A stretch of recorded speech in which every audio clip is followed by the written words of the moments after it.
Welcome back. As we mentioned, the FDA and CDC approved COVID shots over the weekend for kids under 5. So our 9 health expert, Dr. Payal Kohli, is here to talk to us more about this and what people need to know about Moderna and Pfizer vaccines. So, what are the differences? Is one better than the other? There are major differences actually between the two vaccines. So Moderna is a 2-dose shot, and it's a quarter of the adult dose. So the first dose and then the next dose is given 4 weeks later. So it takes 6 weeks to get to full immunity. Pfizer, on the other hand, is a 3-dose shot because the 2 doses, it turned out, weren't giving enough antibody protection. So first shot, second shot 3 weeks later, and then the third shot 8 weeks after that. So you can imagine it takes about 13 weeks to get to full immunity with that.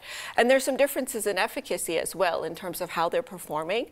Pfizer was studied at the end of the Omicron wave, so it looks like Pfizer is doing better, but there were just fewer cases when that vaccine was studied. And the side effects with Pfizer, at least like fever and sore arm and such, appear to be a little bit less than with Moderna. I've heard some parents say, kids tend to get mild illnesses when it comes to COVID, so why would I vaccinate them? What do you say to that? Such an important question. So first, that's not always true because we've lost 400 kids under the age of 5 to COVID, and we've had, several in the hospital as well. So kids can certainly get very sick, especially the very young ones, the infants.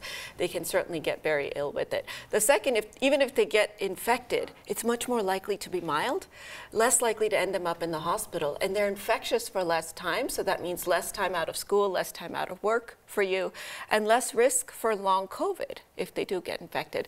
And then finally, kids under 5 make up 17 million people in the population. So if we don't get them vaccinated, we know that they spread the infection. It might put us adults at greater risk. It might create a new variant. So part of it is the fight against the infection as well. What if your kid recently had COVID? Should you wait? When is the right time to get the shots? So hybrid immunity, which is natural infection followed by vaccination, is thought to be the strongest, actually. So you definitely need to get them vaccinated. But there's a sweet spot for the timing because if you get them vaccinated too soon after the infection, first of all, they're probably not at risk in that period because they have natural immunity. And second, you might actually have your immunity fight against the vaccine response. So we're sort of extrapolating this data from adults. We don't have this information, but we think that the right time to get them vaccinated is about probably 2 or 3 months after their natural infection. So parents worry about side effects with these 2 vaccines. Talk a little bit about what those are. So far the data is telling us very, very safe. Now these are small numbers, and as we start to give them in populations, we'll have to keep a close eye.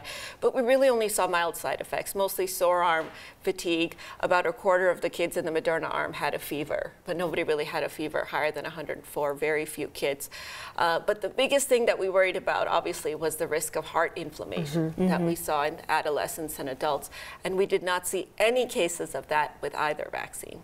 Okay, that's good to know. So the shots are going to start going out this week, and we'll be providing more information on that. Dr. Kohli, always appreciate you coming in and kind of breaking it all down for us. My pleasure. Thanks. Thank you. All right.